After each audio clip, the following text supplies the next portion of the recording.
Right, folks, here we go. So this is the first of 3 installments of the quickfire questions that were only previously available to paid subscribers. So if you were like a latecomer to this podcast, you'd never heard about the quickfire questions or whatever, they used to be free. I used to do them like early on in the life of the podcast or whatever, and they were available to everybody. But then later on, when he implemented a membership option, I integrated them into the Patreon bonus content, so they were sort of hidden away. But all it is basically is sort of after discussing depressing shit like suicide and rape and, well, depression, I suppose, I like to try and shift gears a little bit and then close out the conversation by asking my guest a bunch of like philosophical questions, some deep, some a bit more light-hearted, but just something to sort of change the mood a little bit. And sometimes I'd ask questions from like a fixed list, and sometimes I did like a potluck thing and pulled questions out of a little jar or whatever. And the answers would range from profound and funny to sort of heartwarming and inspiring, and occasionally just fucking boring and repetitive. Not usually the latter, but occasionally.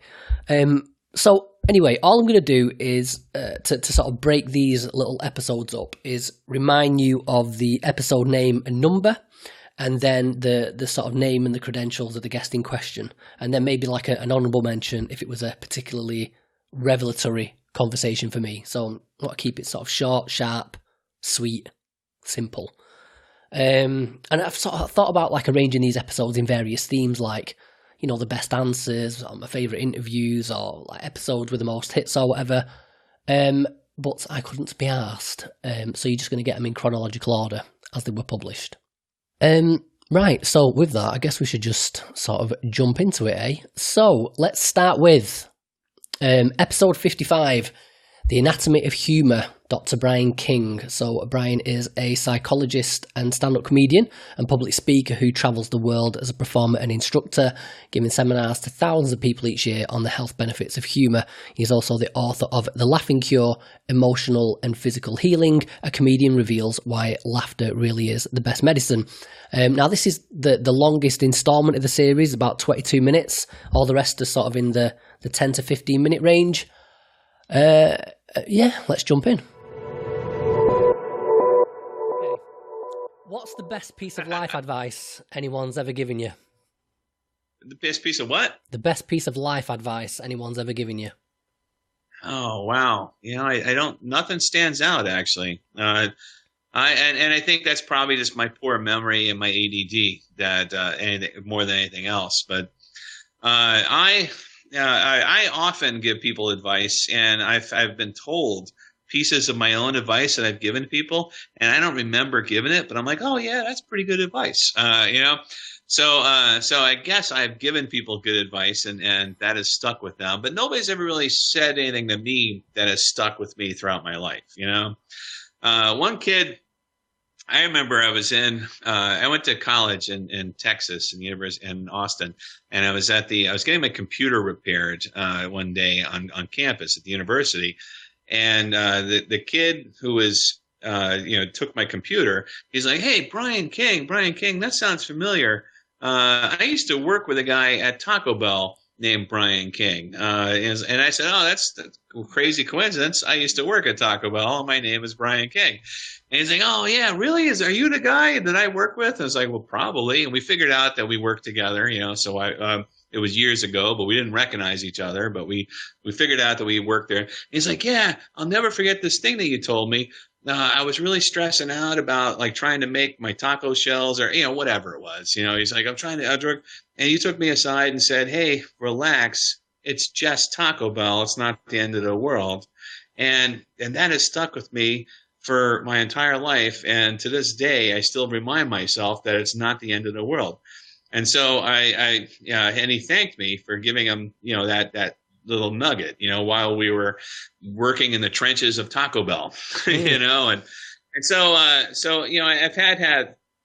have had moments where other people have responded to things that I've said, but I nothing that I keep, that I can remember that people have said to me. again, I suffer from ADD, and so that's probably one of the reasons why I don't remember a whole lot of things. But yeah, nothing. I don't live by other people's words. I just kind of live by my own, you know. Yeah, it's interesting just to think of the. It's easy to forget the sort of impact you can have on other people, even inadvertently. You know, sort of the impressions that you make on people, and you go off and live your life for however many years, and like you say, that one little simple thing you've said to someone stuck with them for so long, and you've actually had a palpable impact on someone's life. Right. Yeah, it's really interesting. Okay, what mistakes do you continue to make despite knowing better? Let's see. You know, I still get stuck. I get stuck in negative thinking, just like anybody else. And sometimes I need to be reminded, hey, Brian, you're ruminating, you know, or hey, this is that. Lately I've been, I mentioned I had a tour canceled, you know, and lately I've been kind of, concerned about what am I going to do with myself, you know, with this canceled tour, and are things going to work out for us this year or whatever. Sometimes I get stuck in that, in those moments. I know I shouldn't. I know my past history of things working out. I know I've been able to create opportunities and do things, and even if I don't, I know that life is going to be okay and it's going to work out just fine. But sometimes even a happy aware psychologist / comedian gets stuck in those types of moments. Happens all the time.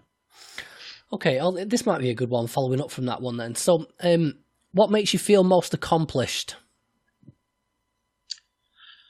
When I have an audience of people laughing, really. I never, there's no substitute for it's just a room full of people positively responding to what you've done. And I get that from comedy shows, and I get that from the seminars that I do. And I just did 2 days ago, I went to California, and I did a real short talk there. There was this mental health symposium that I was invited to speak on. And I don't do a lot of those types of things because I'm not a hands-on practitioner of mental health. I write books and I travel and I tell jokes. But they wanted me to sort of set the tone for the whole day and then end it with some closing remarks. And so I watched the whole day, and these people talking about, their issues and working in healthcare and so forth. And everybody's talking about depression and how bad it is. And everybody's talking about how hard it is to get people into their offices and offer the services that they'd like to offer. And all these other, things about, negative aspects about not only trying to provide healthcare, but also managing and being a healthcare provider.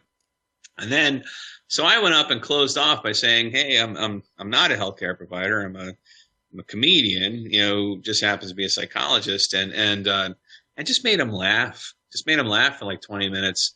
I talked about mental health. I talked about why I thought that things were not as bad as they seem, and that some simple things that we can do to make the world a better place, and that a lot from what I saw, a lot of them were doing just that. And I ended it with a standing ovation. It was 20 minutes, and I got a standing ovation. And there was laughter, there was cheer, there were afterwards people coming up to me. It's like, I'm so glad that you were able to turn this whole conference into something positive at the end. Blah blah blah. Yeah, there's no feeling like that. You walk off a stage, regardless of the circumstances, a seminar, a public speaking gig, or a comedy show. You walk off a stage, and there's people there whose lives you have affected in that moment, and they're congratulating, and they're thanking you or congratulating you, or whatever the case. There's nothing quite like that. It really isn't. Okay, that's a great answer. Okay, just a few more. Okay, outside of family and career, what investment of time or money has brought you the most joy or fulfillment? I invest time, way too much time, in stupid things. I pursue a lot of hobbies, and those hobbies do bring me joy. And and when they stop, I move on to the next hobby. I've dabbled in photography, and I get to have a lot of fun doing photo shoots and getting and being a photographer. But eventually that got kind of boring, and so I get into painting, or I got into drawing and those other visual arts. And at one point I dabbled in music, and I did a little some of that. But every time I get into something, I get really into it, and to the point where I spend enormous amounts of time on something that probably is, you look at it and you're like, wow, really? You spent 10 hours doing this? My video series on YouTube that I mentioned earlier is my new obsession. I spend way too much time editing video and hoping that people will watch these episodes that we're producing. It brings me a lot of joy, and it helps me to relax and focus my mind and not be concerned with other things in my life. And it also helps me to feel like I'm accomplishing something. And at the end of the day, I didn't just sit in front of my computer for 8 hours. I have this video that I've now released to the end of the world. So that's kind of where I'm at right now with the stuff I waste my time on. Yeah, I've got to say, I think the idea of jumping from one thing to another, I think that's an underrated idea. So one of the sort of few bugbears, the few sort of disagreements that me and my parents have got left is they like to pull me up about during my teenage years that I jumped from one hobby to another, and it was like, oh, you always did this and then quit, and you. But I just think, what other way are you going to find the things that you enjoy in life? Yeah. And then, but even if you, like you're saying, you took up photography for a while and then it moved on to painting, even if it didn't turn into something, as long as you enjoyed it while you were doing it, I don't think it matters. I think flicking about from one thing to another is underrated, and more people should do it more often, I think. And the other, I just do, but I also envy people who can find who find their thing and they find it early, and they do it for a long period of time.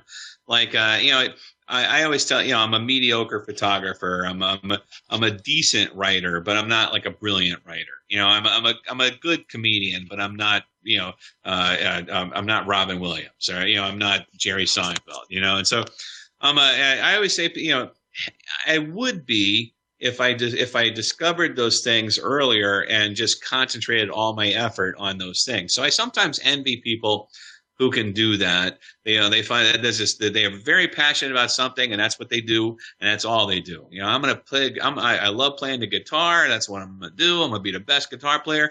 10 years later, they're a famous guitar player. I do envy that, but we're all different. I like how I spend my time. And as long as you are enjoying yourself, that's really all you can expect from an activity. Okay, final three. Go for it. Okay, well, first one is, if a genie granted you 3 wishes right now, what would those 3 wishes be? The first wish is I would wish for unlimited wishes, because I don't like I'm never going to figure out the perfect 3 wishes. So I'd say, all right, wish number 1, I don't want no limit to the wishes. And then you should know, Brian, that's one of the rules. You can't wish for unlimited wishes. You can't wish for someone to fall in love with you, and you can't wish people back from the dead. That was the rules in Aladdin. So is it, it's strange to me that a guy who sounds like a leprechaun is asking me about wishes. No, I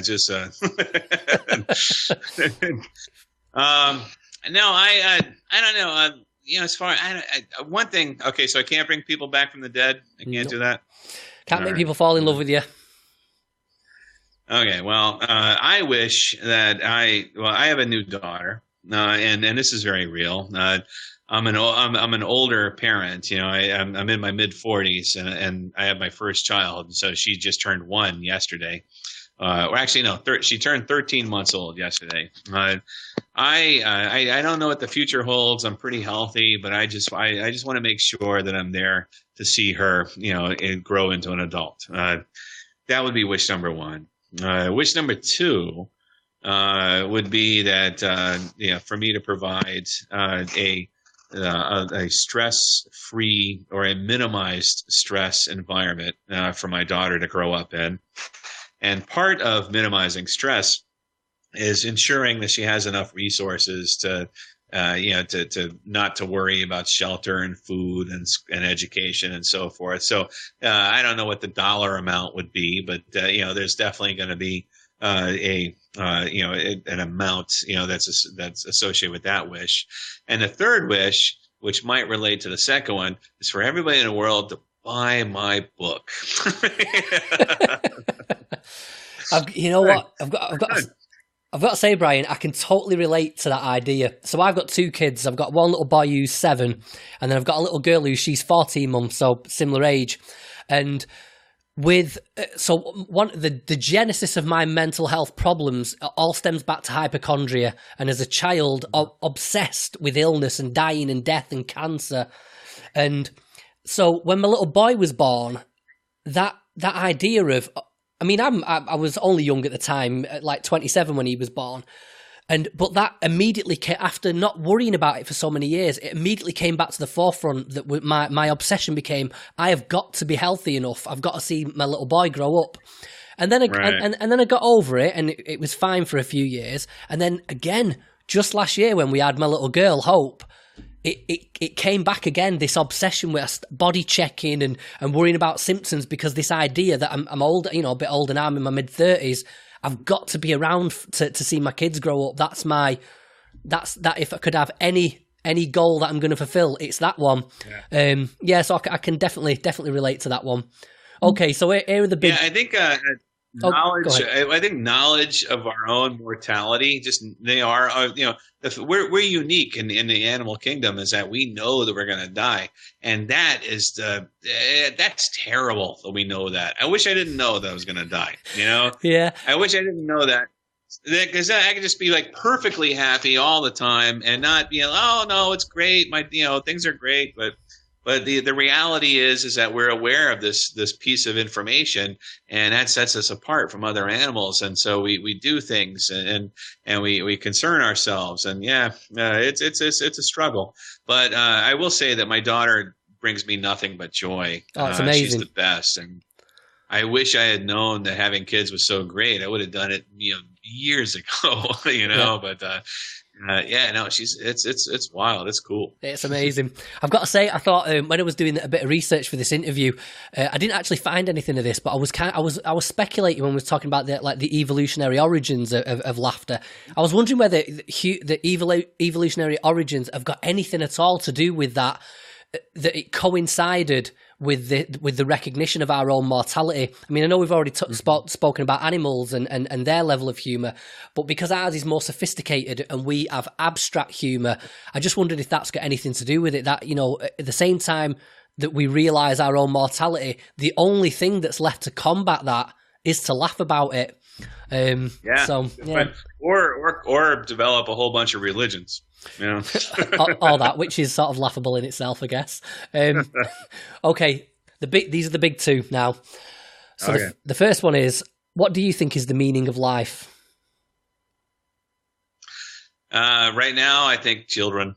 I honestly, life has no meaning. On an objective level, there is really no point to any of this existence. But it is up to our each individual to find purpose in life so that we don't go crazy. Because to have life itself is pretty purposeless. But we need to fill our time with things that provide us with validation, and justify our own existence, which is the whole reason people pursue things that don't really need to be pursued, which is why we have jobs that don't really need to be filled.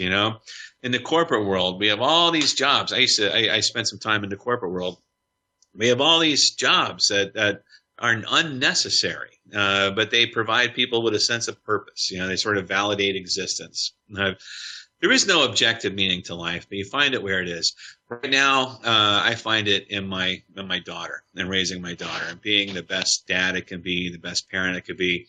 Prior to the birth of my daughter, I would say that my sense of purpose stemmed from my career and focusing on getting, my message out to as many people as I could. At other stages of my life, I would say my purpose was driven by my desire to get my PhD, and then after that, it was my desire to pay off my PhD, which is a much less satisfying goal, but nonetheless, it was a goal. What I'm touching on right here, and you asked me a philosophical question, but I'm giving you a scientific answer. Philosophy aside, there is really no meaning to life. But the science behind it would say that when we fill our lives with purpose and we have a sense of purpose, regardless of what that purpose is, it is going to help us to live a better, happier, and healthier life. So the pursuit of meaning has been something that people have been preoccupied with for eons, and Man's Search for Meaning is one of the oldest psychology books out there, and it's philosophers before that would talk about it, and debate about it, and lose sleep over it, find meaning, and mine right now, it's my daughter. I tell people, find purpose in being a good pet owner, being a good son, a good daughter, a good partner, a good fireman, a good guy that works at Taco Bell. If I'm gonna work at Taco Bell, I want to be the best Taco Bell worker I could be. Yeah, definitely. Yeah. Okay, the final one, the big one. Okay. What do you think is the key to happiness? Oh man, you're asking a guy who makes a living telling people how to be happy, so you're not gonna get a short answer on that. The key to happiness is to manage stress, minimize it, think optimistically, and be physically active. Those three things in combination are going to result in happiness, regardless of who you are. A good, healthy physical condition is going to set the stage for a good, healthy, happy mind. And the connection between the mind and the body is so well established that it's really easy to see that when you let the body go, the mind follows. So you need to get some exercise. You don't have to be perfectly in shape. That's not the necessary, but you do need to be physically active and as healthy as you can be. So activity is one key to happiness. Optimistic thinking is another. Combat that ruminating, that negative thoughts. Unfortunately, the way the brain is set up, negative experiences and difficult situations are more salient. The memories that we build around negativity are stronger associations in our brain than positive ones. And I can explain that, but let me just say that instead of explaining it, I use an analogy. If you are a primitive being living in a world, primitive world, and say you're exploring that world looking for things to eat, and you stumble upon some berries, and you eat a couple berries, and they taste great, they're delicious, they're sweet, they're awesome, It's important for you to remember those berries. It's important for your brain to remember those berries taste good because in the future you might be hungry again. Now, if you stumble onto a different set of berries and you eat those berries and you die, or rather your friend dies or you get sick, if something really bad happens to you, that's pretty important to remember as well. And from your brain's perspective, sure, it's nice to know which berries out there taste good, but it is essential to your survival to remember which berries are going to kill you. And that's that's what I call my poison berries theory. It's important that our brain works in that way. We prioritize the negative stuff. And unfortunately, that causes a lot of us to ruminate and have problems and so forth. So we need to counter that with optimistic thinking. If we can do that, we're going to be happier. And the other thing, of course, is to minimize stress. The fewer stressors we have in our life, the less likely we're going to develop those negative associations and triggers and so forth. So that's the long-winded answer to the key to happiness. It's a great answer. Or just sex and drugs, those two things as well. I'll vouch for both parts of that answer. Yeah. Okay, Dr. Brian King, thank you very much for joining me. Thank you. Appreciate it. I hope this worked out by holding myself. Right, okay, next one. Episode 56, Why Psychotherapy is Bullshit, with Dr. William Epstein. So, William Epstein is a professor, or retired professor, at the School of Social Work at the University of Nevada, Las Vegas, where he taught social welfare policy. And Dr. Epstein is the single biggest influence on my thinking when it comes to psychotherapy and the social clinic in general. This guy, his books, are probably the main reason why I eventually fell out of love and out of trust with the mental health industry, and why this podcast would inevitably come to an end, which might sound like a bad thing. It's not. I dread to think where I'd be in my thinking and how I'd be spending my time without this guy. I can't remember how good this quickfire questions was. I haven't listened back to any of them, to be honest. But the episode itself is definitely worth a listen. And I dare you to read one of his books, either Psychotherapy as Religion or The Illusion of Psychotherapy. You won't, especially if you're a mental health professional, because you're probably too much of a pussy to read anything which challenges your belief system or threatens your career, more to the point. But anyway, enough ranting. Plenty of that to come. This is Dr. William Epstein. Okay, so the first one. Oh, this is an old one, but we'll go with it. It's a good one. Outside of family and career, what investment of time or money has brought you the most joy or fulfillment? Well, I used to be a classical guitarist until my back went out. That gave me great joy. It helped me out when I was unemployed too.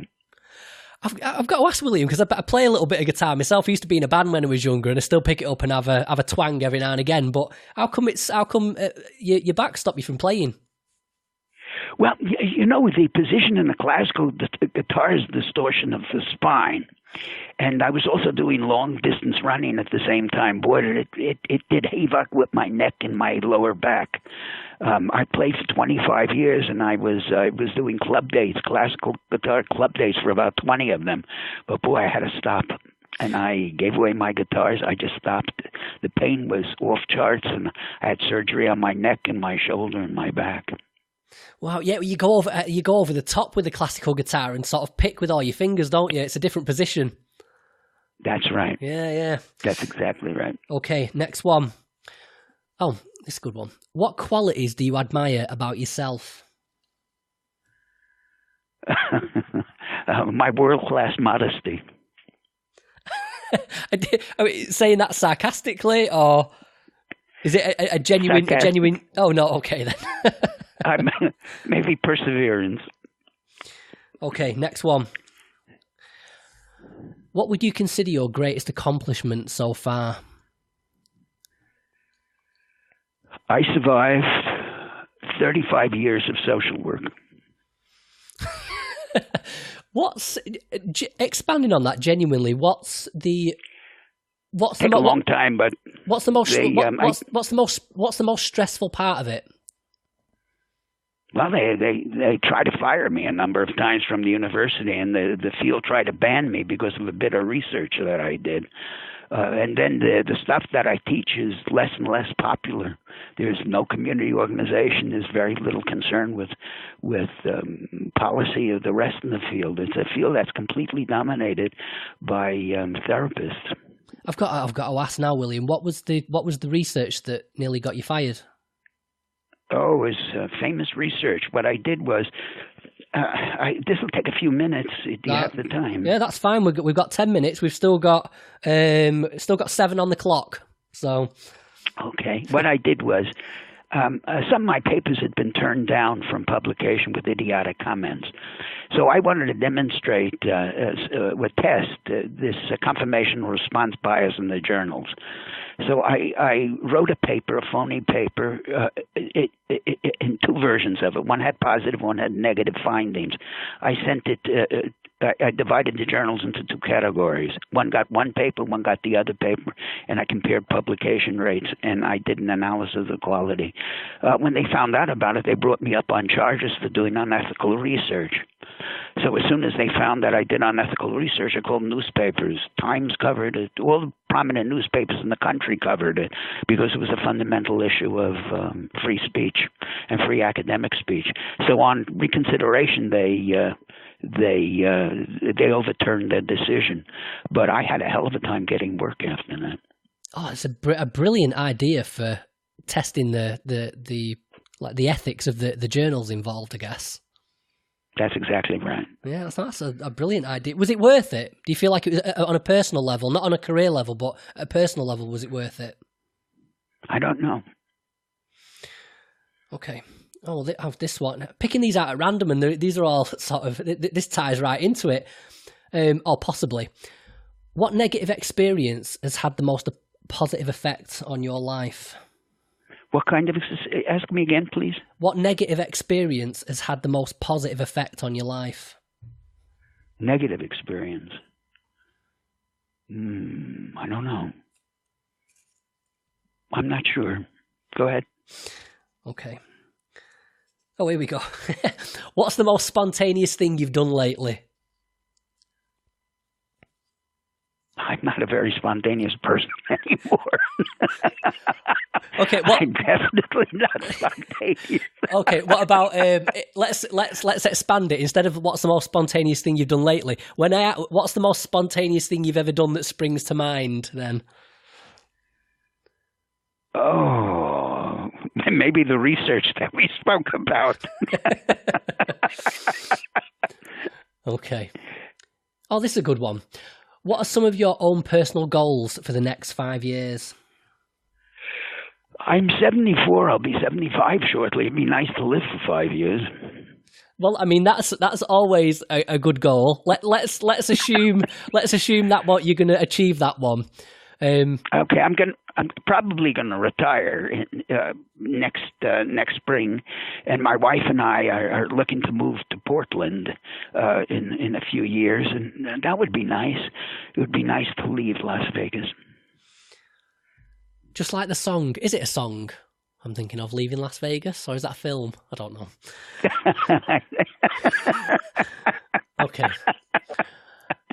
What do you think about when you're by yourself?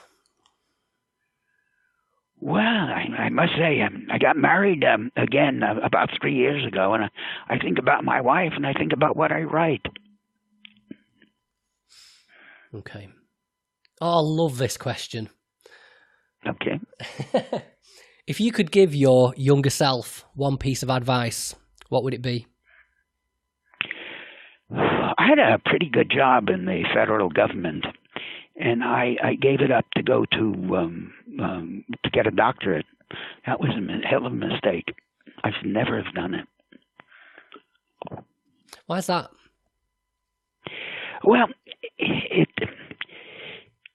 I thought it was going to give me the shifts that I wanted. I could get a job organizing or doing political work. I did political work in Washington. I could go back and forth, and then I could teach, and then I could go to government. That was a career pattern that I saw a number of people occupy, and it was very attractive to me. But what I did was I gave up my job, and this was during the Vietnam War. I was in the public health service, and I didn't want to. If we had ever formally declared war, I would have been automatically in the Navy, and for a number of reasons, too long, I didn't want to be in the Navy. I didn't want to give them rights over me like that. So I went and I gave up the job, and I went to Columbia University to get a doctorate.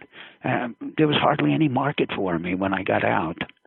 I was unemployed for over a year after that, and it was a pointless degree. And I didn't, given the nature of things at the time, I could have taken any degree I wanted at Columbia University. And I didn't want to spend 7 years to get a degree in sociology or political science, and even more than that to get it in economics. So I did a couple of years of in social welfare, and I wrote a dissertation eventually. So I got a doctorate. But, you know, I shouldn't have done it. Had I not done it, that degree, that decision at this time cost me well over $1 million in salary, and I don't come out of any sort of wealth. So I always sort of regret that I wasn't taught all that much in my doctoral program. What I learned by reading and writing and interacting with some very, very smart people. Okay. Does that answer your question? It does. It definitely does. Okay. Couple of minutes. What have we got? Oh, just over 1:30. Okay. What's one thing you wish you knew how to do? Oh, I I took up piano about 10 years ago, a little more. Boy, I wish I knew how to touch the keys better than I touch the keys. Boy, is that a tough instrument. To read a classical piano, oh, is that a tough instrument. I wish I could touch the keys better. Okay, oh, it's a big one, and then we'll do the two compulsory ones, the biggest questions. This is quite a big one. This. What is your greatest fear? A bad response to global warming. I fear that all sorts of bad things are going to happen as the threat becomes more apparent to more and more people. We're not going to end up sharing with each other and taking common cause against a common problem. We're going to become the predators we've been for so many centuries here. We're going to victimize people. We're not going to take care of ourselves. That's the biggest fear. Okay, William, the two big ones now. What's the best piece of life advice anyone's ever given you?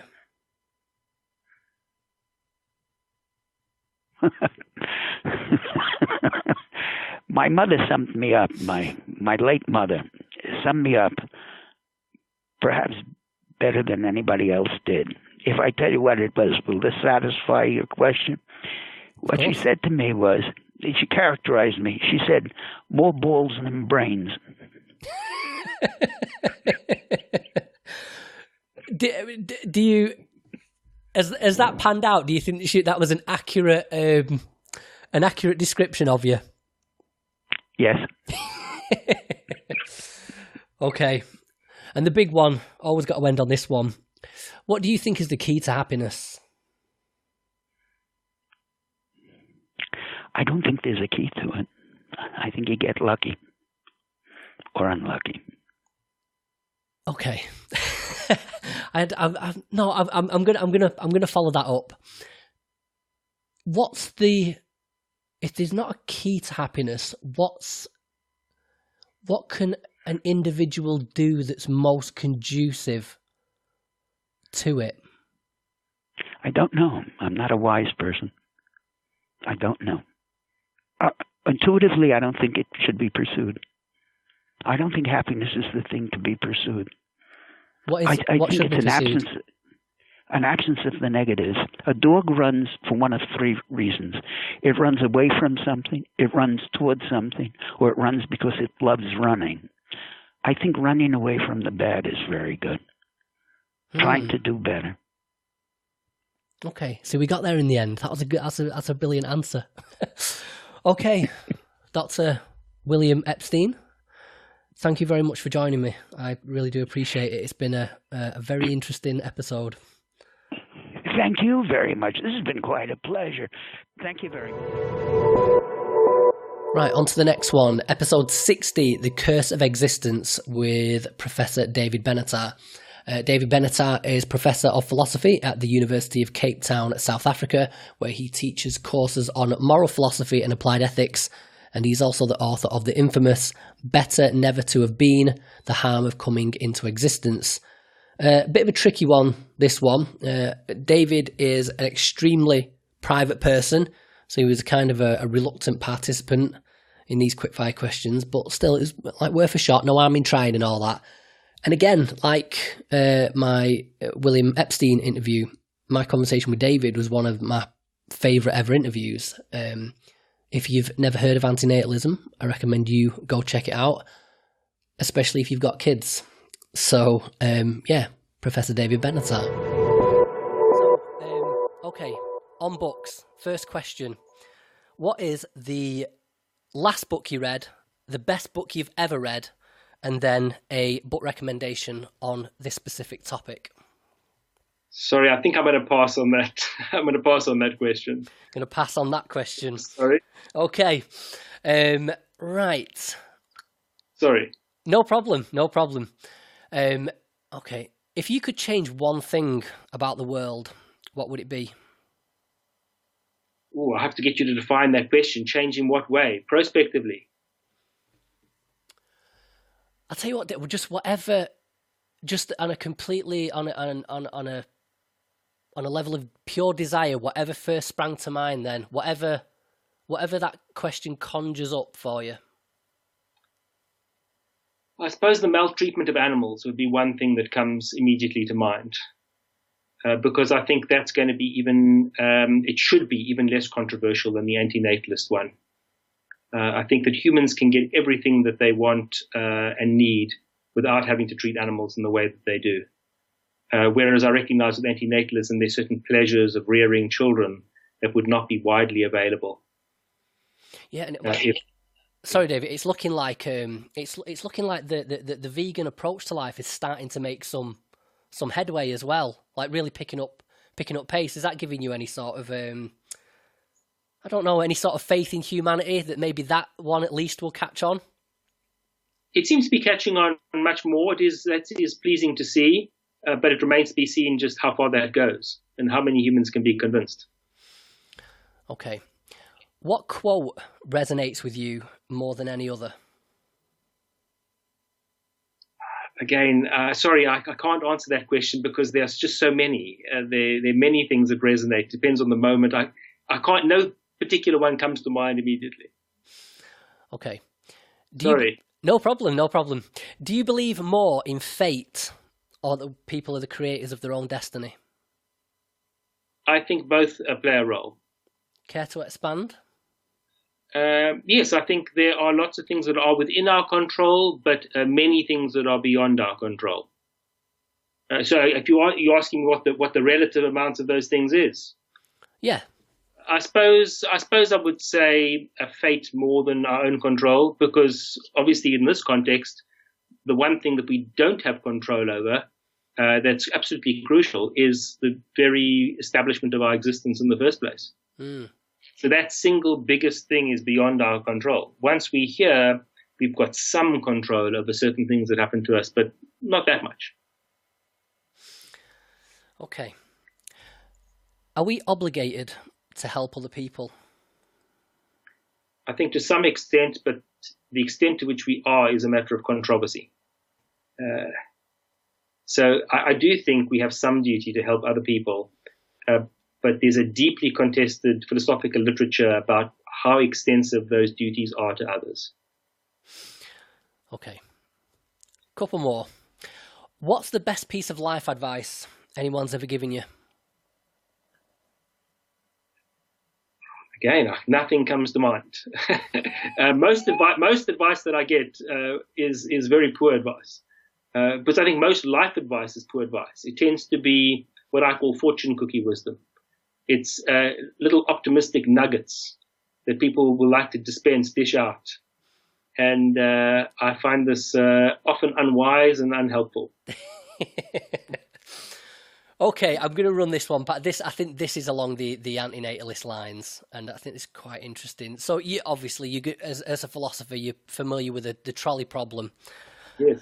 And I always find it interesting how different philosophers sort of answer this question. So we've got the train heading for 5 people, and you have the opportunity to shift it onto another track, which is just aiming at 1 person. So do we make the shift? Do we kill 5 people? Do we kill 1? And how do we justify either decision? This is another rapid fire question, is it? Well, David, because honestly, all my rapid fire questions are ones that sort of expose a little bit of the personality behind the person that I've been speaking to. That's exactly why I'm going to decline to answer this one again.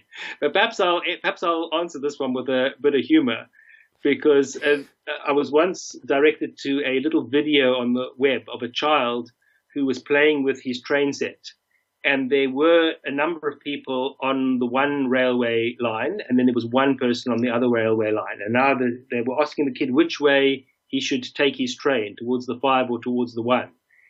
And with that, the little kid took the one person off the one track, added it to the 5 on the other side, and then rammed the train into the 5 people. And somebody labeled this David Benatar's response to the trolley problem.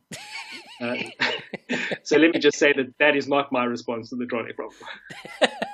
But still a good answer. Okay, the final one, David, I ask everybody this, and in the most practical way possible, if you could answer this. What do you think is the key to happiness? Don't think there's a key.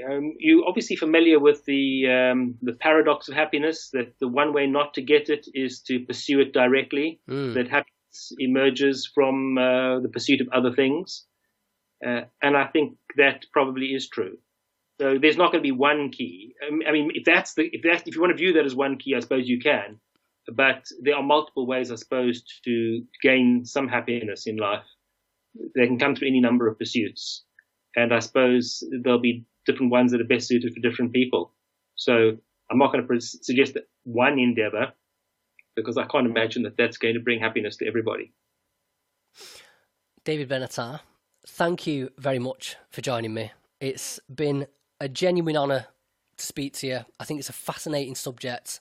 I really recommend that people read into your work, just this whole concept. Even if you don't agree with it, it sparks off so many ideas, and there's so many different rabbit holes to go down. I just think it's fascinating.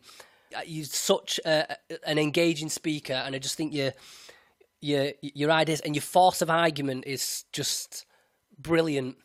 I'm really glad you took the time. Like I said before we started recording, I don't know how you've ended up in this little small corner of the internet when you've spoken to on much bigger platforms than this. I know I probably didn't ask you anything original, but I hope it was you still feel it was worthwhile doing. I think you did a great job. I'm very impressed.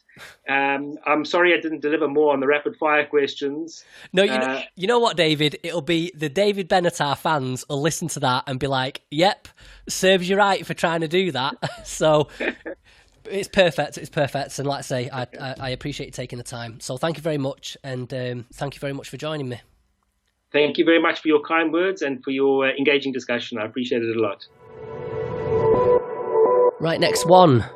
Episode 61, Preventing Child Abuse with Juliet Grayson. So Juliet is a psychotherapist specialising in working with people with relationship and sexual problems and people with terminal illness. She's the author of Landscapes of the Heart, The Working World of a Sex and Relationship Therapist, and she's also the director of Stop So, the specialist treatment organisation for perpetrators and survivors of sexual offences. Okay, first one, I ask this to everybody, is what is the last book you read, the best book you've ever read, and a book recommendation on this particular topic? Okay, last book I read, to be honest, I haven't read a book for about a year, and I'm an avid reader because I have either enough time to do my work, enough time to do my emails, or enough time to do my work and enough time to do Stop So, or enough time to do Stop So and enough time to do my emails. So I don't have time to read at the moment. So I think the last book I read was probably Lucy Christopher, Killing Woods, which I read on holiday last year. The best book I've ever read. Tough one. Is probably Intimacy by Hanif Qureshi. I love that book. Is that fiction? Is that fiction or non-fiction? It's fiction. It's fiction. It's fiction, and there was a film made of it as well. Mark Rylance was the main actor in that. Well, I've got to say, from somebody who works in like couples and sex therapy, I'm guessing a book called Intimacy is about that sort of thing, and I'm guessing that someone in your profession, that's probably a particularly good endorsement to get. Yeah, I mean, it's a fiction book, so it's just a story about a guy and his relationships. But I just really loved it. It was one of those books. When I closed the final cover, I thought, oh, I could read that straight away again, and I did. Yeah. Haven't done that with many books. So yeah, and one on this particular topic. I would say Glyn Hudson-Alley's book, Infant Losses, Adult Searches. That's a really good book. There's another good book which I would really recommend, which is Dr. Sarah Good, Understanding and Addressing Adult Sexual Attraction to Children. So that's definitely worth a read. Right, so we've got about 8 minutes left. So here we go. Here's the Tumblr full of questions. So I've just randomly picked these out. Some are sort of deep philosophical questions. Some are quite personal. If you don't want to answer them, that's fine. Just say I'm not answering that one. Don't be so nosy. And we'll move on to the next one. So let's start with this one. So what would you consider your greatest accomplishment so far?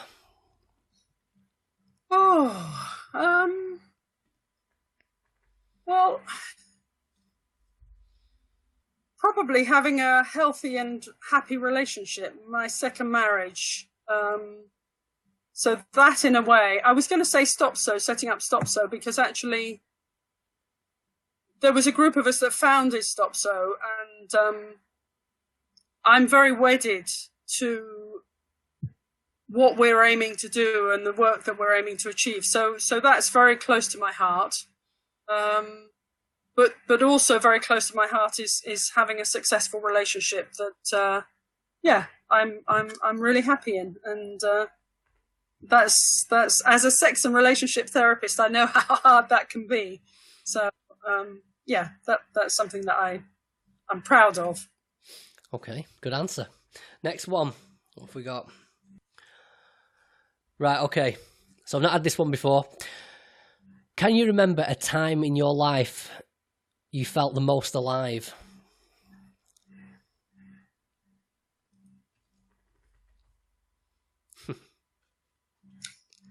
I go on holiday to Maine, and I swim in a natural lake in Maine. And last year there was a time when there was a bald eagle, or a bald-headed eagle, I'm not even quite sure what they call them, flying over, above me. That was a moment. That was a particular moment. I also run personal development groups, and they meet for kind of 8 days a year in 2-day blocks, so 4 times a year. And I've got 5 of them up and down the country, one of which is for sex offenders. And, everyone knows that there are sex offenders in that one, but the other 4 are for the general public. And I have to say that some of the moments during those, when we do some deep work and someone heals something that's been a trauma for them for their lifetime, and I see the look of bliss on their face as they often giggle with delight as they really heal something, that's a moment when I feel very alive. I get a little bit of that off the back of them. So I'm really lucky in the job that I do, because I the opportunity to interact with other people in a way that you literally are changing their lives, that's priceless. And when I'm there in a moment when I can see it happen, that's delicious. So that would be one moment. Yeah, I guess you get to sort of participate in the process and get part of the reward as well out of doing it as well. So yeah. I do. We're not talking about this now, but the reward of a sex offender who says, I never will be cured, because like an alcoholic, I have to always be aware that I could be at risk, but I now feel safe, and I know how to look after myself, and I know how to protect the people around me so that I'm not a risk to them. And, maybe they come back once every 6 months or once a year just to check in. And that is extraordinary when I think about the children who have not been harmed because of the transition or the change that person has made. That's another moment when, I feel glad to be alive. Okay.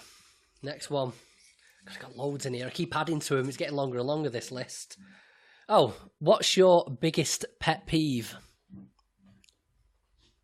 Society condemning people who are attracted to children and not recognising that unless they open up their mindset and take on board the fact that these people exist, and there are far more of them than any of us think about existing amongst us, you know, if only, I know this is a completely irrational and you know, this will never happen.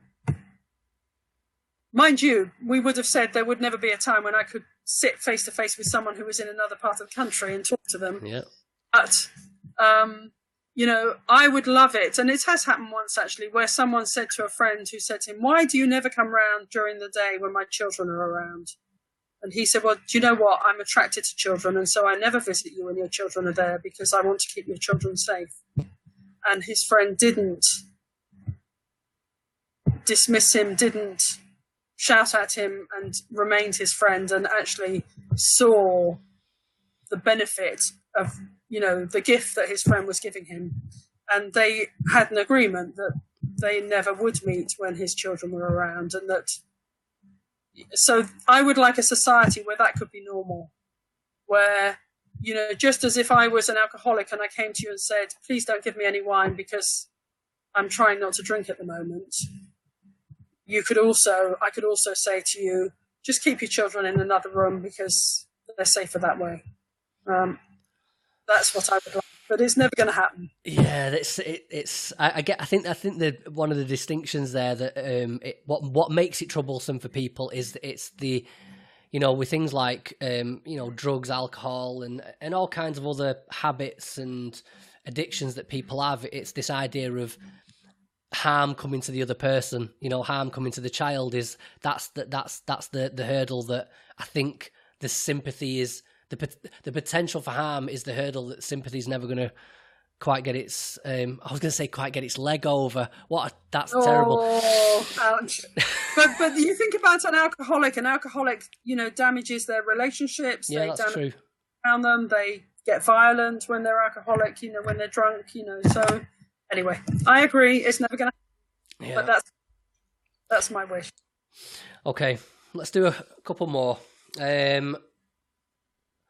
Okay, out of the negative emotions of greed, anger, jealousy, and hatred, which one would you say affects you the most? Oh, greed! Look at the size of me. So going for that extra bit of cake, or that extra carrot, the extra plate of vegetables. Greed would be the one I relate to most. So, what did you have down? Greed. Anger. Yeah, it's always interesting when people throw it back at me. Yeah, I think anger's been something of mine that I've had to deal with. I've actually done an episode on anger with Greg Sadler, a philosopher who sort of specializes in anger, and my anger was I used it as a sort of, when I was struggling with anxiety and agoraphobia really intensely, I always found that the emotion of anger was the perfect. It gets rid of every other feeling in the world. When you are angry, it's pure single-mindedness. And I found a sort of weird solace in being angry all the time because it focused my mind. But I'm over it now. So. And how are you with your agoraphobia? You know what, Julia? I think I'm about 8 months in now where it's never even occurred to me. It's just completely, and it was around pretty intensely. I'd say struggled with it for about 4 or 5 years, and then there was about 1.5 years, 2 years there where it was just destroying my life. I just couldn't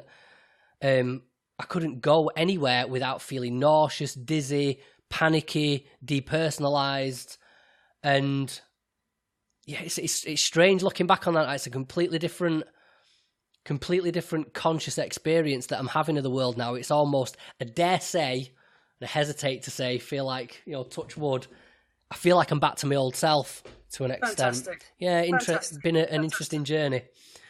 So just let me reflect back to you that's exactly the kind of thing I might hear from a sex offender. Really? I'm in a completely different state of mind now. I can't believe I ever used to do that or be attracted to that or want to do that. Everything's changed. I feel completely different, and it's almost like that was another me, and I can't imagine ever being back there. So you're a living example of the plasticity of the mind and the fact that we can change some things. There are some things we can't change, and maybe sexual orientation at its core is one of those things. But there are lots of things that we can change, and you're a living example of that.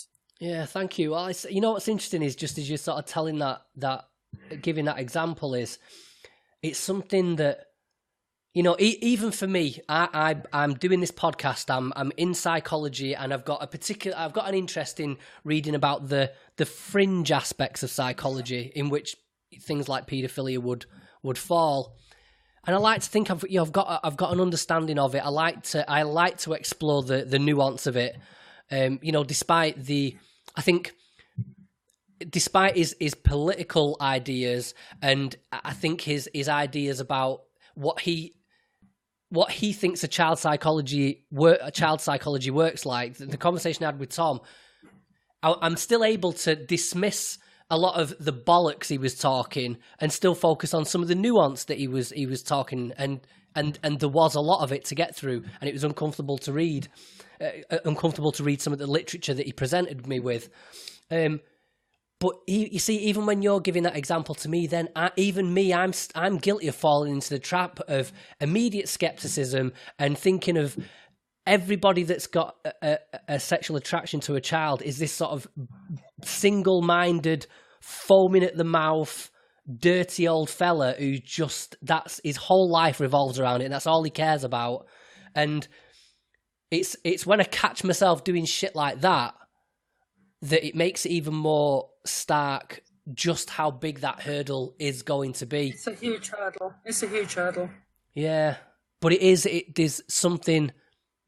Even though I admit it does. There is something that leaves me uncomfortable about it all. But there's something heartening. There's something relieving, or there's something positive there when you say that somebody can sit down in front of you and say for sure, that's not me anymore.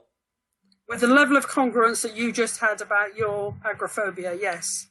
And I'm not saying necessarily that someone who has a really strong sexual attraction to children would say that, but a rapist or a voyeur or an exhibitionist, definitely yes. Yeah. No, it is. There's something heartening about it, and I think it's those sort of stories that are going to get through to people, make people be a bit more relaxed about the subject, a bit more open-minded about it. So. Yeah. Anyway, we're going to go over time here, but I'm going to finish with the two questions I always like to finish on. Okay. So the first one is, outside of family and academia, what investment of time or money has brought you the most joy or fulfillment? I used to love and still love horse riding. Right. I think that's actually set me up for a lot of the work that I do now, because when you're riding, the relationship you have with a horse, which is all non-verbal, I used to like dressage. So dressage is where you make the horse dance, basically. Mm-hmm. Make it go sideways, and you just do it by, I'm doing it now, but you can't see it. Shifting a little bit of weight onto one cheekbone, moving a leg back a little bit, moving your hands just a fraction. The signals are so subtle. But because there's a connection between you and the horse, and you're in the same world and in the same mindset, subtle transmission can mean that the horse goes dancing sideways or half-speed trot, and that's those moments. That's another moment of bliss. Actually, that's another very delicious kind of moment, and so that investment was worth it, because although I don't ride anymore, I have that as a metaphor. Which the thread of that metaphor runs through my life. The feeling of that. It's the same connection I get when I'm working really well with a client. I have that same feeling. It taught me how to step into the world of someone else in a non-judgmental way. Okay. And the final question, the biggest question Yes. I always ask is, what do you think is the key to happiness? Well, in the pest avoidance system of psychotherapy, which is the way I work with groups, one of the things that the founder, Al Pesso, said is, we are made to be able to be happy in an imperfect world that is endlessly unfolding. We are made to be able to be happy in an imperfect world that is endlessly unfolding. We are the local agents of that unfolding. So what that means is that actually my happiness isn't dependent on the outside world. My happiness, and I spend much of my life in a state of deep contentment. And now it's reduced actually, interestingly, in the last couple of years to deep contentment. It used to be bliss, and now it's down to deep contentment. And it doesn't mean I don't get pissed off with what happens in the world, and it doesn't mean that I don't have things that frustrate me and hurt me and all the rest of it. But actually, I have a core center that knows happiness and contentment on a very deep level, and I feel incredibly lucky to have that. What was your question? Because I'm talking about happiness, but what your question was? What's the key to happiness? What's the key to happiness? Well, for me, the way I've got here has been through my own therapy. So having had a really challenged childhood in many, many ways, having, first of all, talking therapy, and that was really helpful. And then I came across NLP, neuro-linguistic programming. That was really helpful. But actually, the thing that's made the difference, the piece that really worked, was this pest avoidance system psychomotor therapy, which is a body-based psychotherapy where you use other people. There's a group that you do it as a group. And the theory is, just very briefly, that we have an ego and a soul, and that the soul knows what it wants in the world. And the soul is wanting to get itself, the whole of the soul wants to live in the world, but unless the ego allows it, then it gets squashed and it can't fully exist in the world. And the way that happens is by parents who don't bless your creativity or don't like it when you cry or whatever it is. And in the pest avoidance system, we use something called ideal parents. So people enroll as figures to represent what that person needed. And my job as a therapist is to very precisely help that person tune into what they needed. And then through other figures in the group, role-playing symbolically, ideal parents, the parents that that person needed, we give them what they wanted. So as one of my clients said, you helped me work out what I most needed but didn't know I wanted, and then you give it to me using the ideal parents. And that's when I was talking earlier on about the joy that people reach when they get their needs really satisfied in a way that absolutely fits them on the deepest level. And that's the thing that's helped me to become happy. That's a great answer. Juliet Grayson, thank you very much for joining me. Thanks. Right, episode 62, Psychiatry's Very Own Delusion, Dr. Joanna Moncrieff. So Joanna Moncrieff is a reader in critical and social psychiatry at University College London and a practicing psychiatrist with an interest in the history, philosophy and politics of psychiatry, as well as the use, misuse and misrepresentation of psychiatric drugs. Joanna is also a founding member and co-chairperson of the Critical Psychiatry Network. Now, Joanna is, in my opinion, the best writer on the subject of psychiatric drug treatment on the planet, bar none. So I already knew about Joanna way before I got the chance to interview her, but this is still one of my top 5 conversations, and she, along with William Epstein, Lucy Johnston, Thomas Witkowski, whose quickfire questions you'll hear in the next episode, I think, and DJ Jaffe, who I interviewed in episode 29 on how the mental health industry fails the mentally ill. Joanna is among those who have been the biggest influences on my thinking. She's on my what's it called, Mount Rushmore. My Mount Rushmore of psychology influences. Her books are brilliant. I recommend The Myth of the Chemical Cure if you're a clinical psychologist or psychiatrist, and a straight talking introduction to psychiatric drugs if you're just a a random layperson like me. Right, Joanna, here we go. All the questions. So let's see what we can do with the time we've got left. So just randomly pick, there's about 50 odd questions here. Plenty we've not had before. Just pick them out at random. If the too nosy or invasive, just say, I'm not answering that. And we'll move on to the next one. So let's see what we've got here. Okay. Okay, what's the most spontaneous thing you've done lately? Oh dear.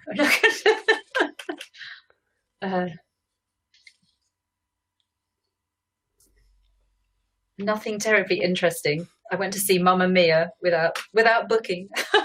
Mamma Mia 2. Hey, Joanna, if that's the most spontaneous thing you've done, then that's the answer. Okay, next one.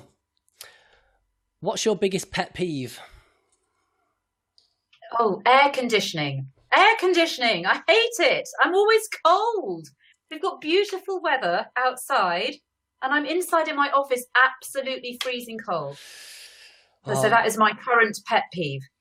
Yeah, I'm not on your side on that one, Joanna. I love air conditioning. Air conditioning is a lifestyle. I could do with some air conditioning now because I'm getting a bit of a sweat on here. It's not great. All right, okay. If you could change one thing about yourself, what would it be?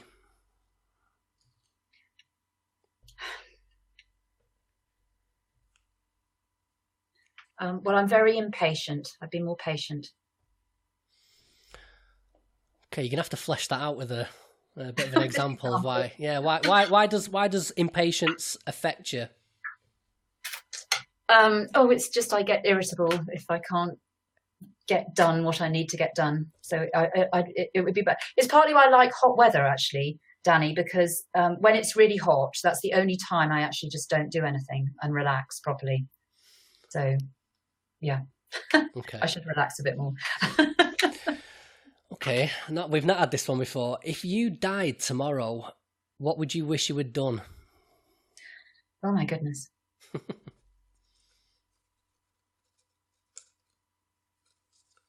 I'd probably wish that I hadn't worked so hard.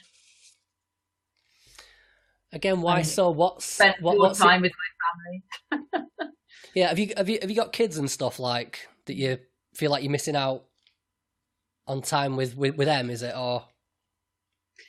Yes, I mean I do spend plenty of time with them, but there's always more time that you could spend with them, isn't there? Mm. Yeah, no, I wasn't doing things like this all the time. You don't have to make me feel bad in the process. Sorry, I didn't. Okay. Out of the negative emotions of greed, anger, jealousy, and hatred, which one would you say affects you the most?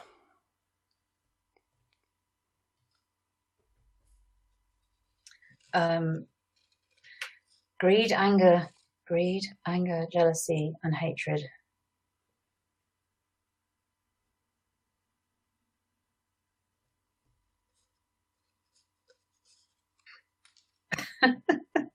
This is not a very nice question. Like one of these management interviews. How do you manage not to say something bad about yourself? Well, I can lose my temper quite badly, so it's probably anger. Yeah. Same one as me, that Joanna. I won't bore people with it. I've gone into my problems with anger. Man, you saying that just quickly, I just feel like I've got to justify that now. Anger for me has always been a refuge. For when I was struggling with anxiety, it was always a refuge for me. Whenever I was angry, when you're angry, you're not anything else.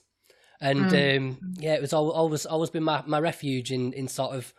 It's sort of been helpful in that sense, I guess. Gave me a bit of an holiday from it sometimes. Okay, this is an old one. We used to ask this all the time, but I'm particularly interested in your answer to it. If you could take the reins of power at the Department of Health, what policy would you implement to improve the mental well-being of the general public?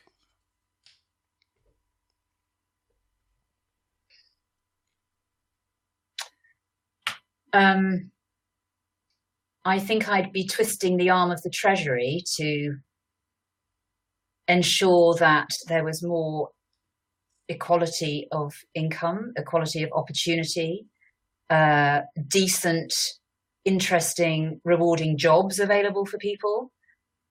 I think those are the things that really make an impact on people's mental health, rather than actually specific health interventions.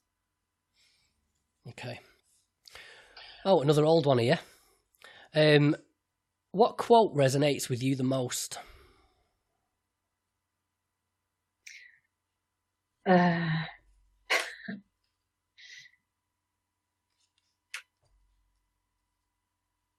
Well, I use this one a lot. Sorry, we've got to come back to an old favourite. Men make their own history, but they do not make it in circumstances which they choose. That's a Marx quote, isn't it? That's from Marx. Yeah. And I can't remember the rest of it, but it ends with something like the burden of history weighs heavily on our shoulders. Right, let's wrap this up. Our final 3 questions. I'm going to eschew picking these ones out of the tankard, because these 3 are my favourite questions that I like to ask people, and I finally got you here, so I'm gonna put these ones past you. So my first one is, what's the best piece of life advice anyone's ever given you? Best piece of life advice? Oh gosh.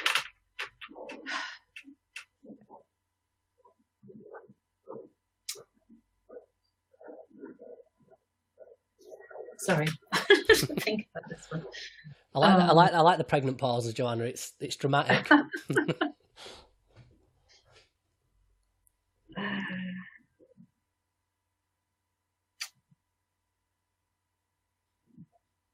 You know, people tend to. I think probably to let things go and to move on when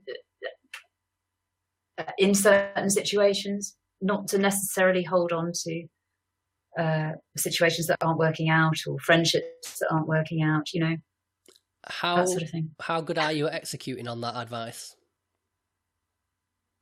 Well, better than I used to be. Okay. Outside of family and career, what investment of time or money brings you the most joy or fulfillment?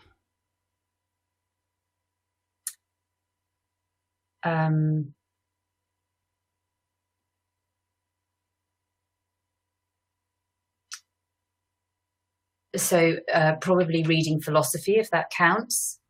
I run a little local film club, which I enjoy. Oh wow! Okay, it's very interesting and rewarding. Okay, well let's just pin a couple of little sub answers on that. I want a recommendation either of oh no, we've already got Das Kapital. So what who's the best for if you've never got into philosophy? Who's the best person to start with? And then I want a film recommendation.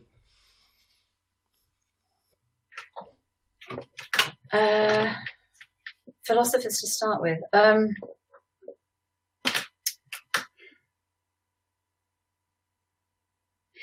mean, I think philosophers are so personal. It's really difficult to give a recommendation. My personal favourite philosopher is probably Wittgenstein. Why does Wittgenstein connect with you? Because he's, from my very little understanding of him, because I've tried to read him, and for me it's sort of impenetrable. But there's no feeling or emotion there. It's very sort of analytical, or maybe I've just not read enough into him. But because he's saying that the mind is not a thing. It's not a thing that we can separate off. That our mental lives are our lives. That we are people acting, behaving people. That our mental life is what we do. And you can't separate these things off. So I think he's just so relevant for the realm of mental health, really, because I think part of the problems of the mental health field are that we've, got this idea that somehow the mind is a separate thing that you can treat separately, that you have mental states that we can characterize separately from the individual person. And I think that's a mistake. And Wittgenstein shows that you actually, the mind is is part of the person. And you can't separate them. So I think Wittgenstein's, really relevant if you're interested in mental health or psychology in any way. Okay, and what's your film recommendation? And then I'm going to let you go with it. One final question.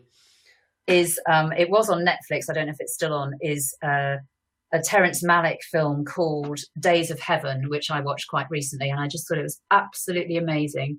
It really shows, it's this film that sort of makes you feel, our small place in the universe, and also makes you feel